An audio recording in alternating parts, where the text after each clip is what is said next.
السلام علیکم ورحمۃ اللہ وبرکاتہ۔ آج ہم بات کریں گے 12 خلیفہ کے حوالے سے، اور اس پر دلالت یہ 3 آیتیں کرتی ہیں قرآن کی کہ دین غالب رہے گا۔ پھر اس کے بعد بات کرتے ہیں ہم صحیح بخاری کی حدیث کی 7222۔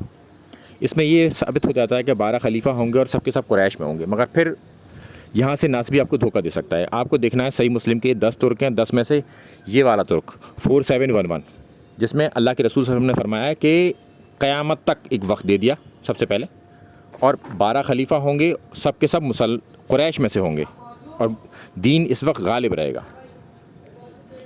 اب یہ وقت ہمیں پتہ ہے 7 پر امت کا اجماع ہے آلموسٹ، کہ حضرت ابوبکر، حضرت عمر، حضرت عثمان غنی، حضرت علی، حضرت حسن، یہ 5 ہو گئے لگاتار۔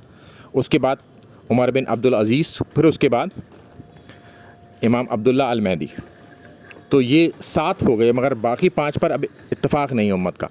تو ناس بھی کوشش کرتے ہیں کسی طریقے سے معاویہ بن سفیان کو ان خلیفاؤں میں داخل کر دیا جائے، اور وہ یہ کوشش کرتے ہیں اس بات سے کہنے کی کہ لگاتار 12 خلیفہ ہوں گے، مگر لگاتار اگر 12 خلیفہ ہوں گے تو پھر حضرت عمر بن عبدالعزیز اور امام مہدی اس سے باہر ہو جائیں گے۔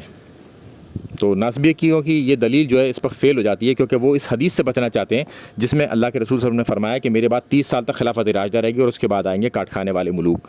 تو معاویہ بن سفیان کی حکومت جو ہے 30 سال کے بعد شروع ہوتی ہے، اور وہی کاٹ کھانے والے ملوک تھے۔